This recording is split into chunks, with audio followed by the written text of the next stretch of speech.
Yeah, I don't think we're making it up to the medicine wheel. Howdy, I'm Keanu. Keanu? Yeah, I graduated from here. Oh yeah. How long? How far back? 2011. Oh wow. Yeah, it Long was time a ago. long time ago, long time ago. How's it feel being back here for a little bit? Oh, I love it. Like I said, this is home. I've come back a couple times and went up and checked the medicine wheel out, showed my wife and stuff a few years ago. I wanted to make like a meditation area up on the hill, a community service project, kind of leave something lasting for your community because at stage 4, you're presumably getting closer to being able to go home. The medicine wheel, to me, symbolizes our connection to everything around us. It's like a compass. It's the 4 directions. You've got the colors that represent the earth, the water, the air. That symbolism of everything coming together as one, and then you kind of being in the middle of it.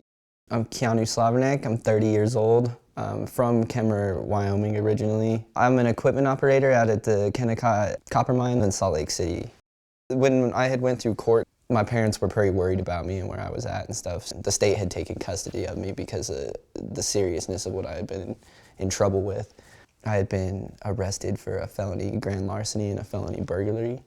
And I was trying to be like a stubborn kid and was like, oh, just send me to the boys' home, I don't care. My dad had kind of taken me out one day to the lake and was like, hey man, like I think you really need to reconsider this and think about going to this place. Then I came up here to Red Top and I live here for like a year and 12 days. I mean, just growing up, I just always kind of struggled with my self-identity, I guess. I never had a hard time making friends or anything, but I never just felt like I fit in my skin. About the time that I was 11 or 12, I started using marijuana, prescription pills, like whatever type of stuff I could find. That kind of rapidly transitioned into me taking hallucinogenics, later into cocaine and meth, and that was pretty much all through high school. That's what I was using, narcotics and drinking a lot.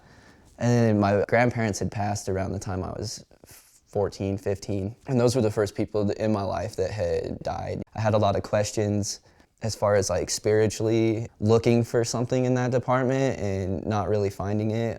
Breaking into that house, I didn't need to steal anything. You know, I only stole $1,000 worth of video games and DVDs. Like, it's not like I needed it for a drug habit or anything. I was just being a hooligan. I was just angry and wanting to destroy stuff. So that's kind of where I was at mentally when I got here. It was kind of perfect. Like, I was 17, looking for this answer. The people I met here at Red Top, like, I just don't think that I would have found it anywhere else. They had what I needed at the time, and even later on, oh, I hated it at first. I used to fight it all the time being up here. We couldn't talk on the phone very often. You had to write letters to everybody. Like, I couldn't stand it. I hated being here. Then I kind of had this mental shift where I was like, well, I'm here. Like, I need to do something, you know, just knuckle down. So I ended up like graduating a couple months early. I had my own private one-man graduation ceremony here, you know, like my teacher brought me my cap and gown down and my diploma, and the kids played my walkout song on this big Indian drum for me. And by the time it was time to leave, like, I didn't want to go. You know, I had all these people that cared about me, wanting to push me to be a better person, you know. I was feeling like a better person. They had me feeling like I could do anything. I look back on the wilderness trips. Some of them are hard to believe that like I got to go on and be a part of. Trying to do something like that, it's a massive undertaking, you know, it's expensive and all the planning that goes into the trip and stuff, and to be able to have had that opportunity just provided for me, like, it's crazy. Each one of them's unique.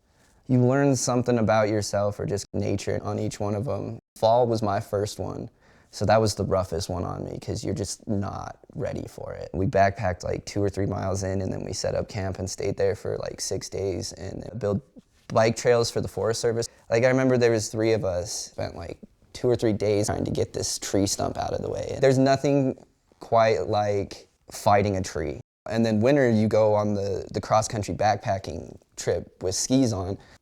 Going out and sleeping in those snow shelters that you dig yourself, it was probably one of the more self-fulfilling ones. When we got back and I finally got a warm shower and was like, I did that, like, we made it. By the time summer happened, like, they took us to a place called Gunsight Pass.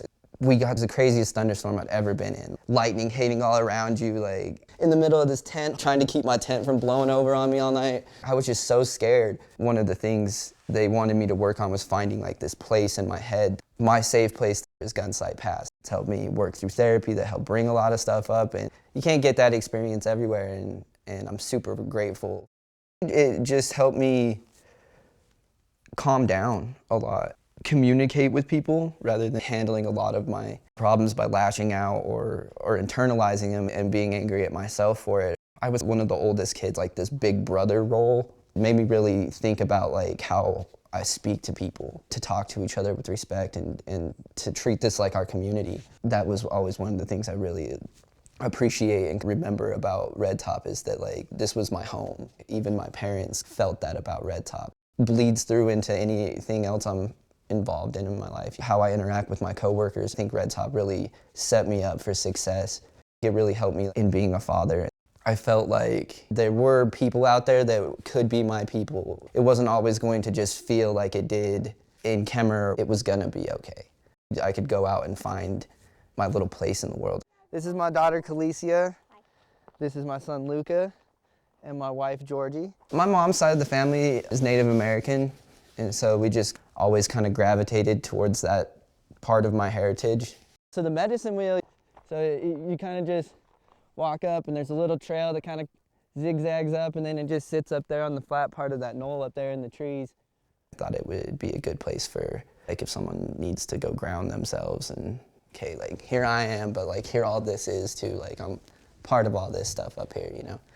So me and Jer, my therapist, went out, collected a bunch of rocks together one day, like, so that it looked kind of like the colors of the 4 directions. I set all the stones, and then I filled it in with sand, and then I put the medicine wheel pattern in on it. It was pretty cool. It's something that, like, all these years later, I've got to come back and show, like, you know, it's something that I've made that's still been here. And if I would have went to the boys' home instead of this place, like, we wouldn't be having this conversation. I wouldn't be here probably today. Most of my friends aren't. I think these places are what's gonna help save us. It changed my life for the better, and there's no doubt in my mind about that. It's one of the most crucial parts in my story.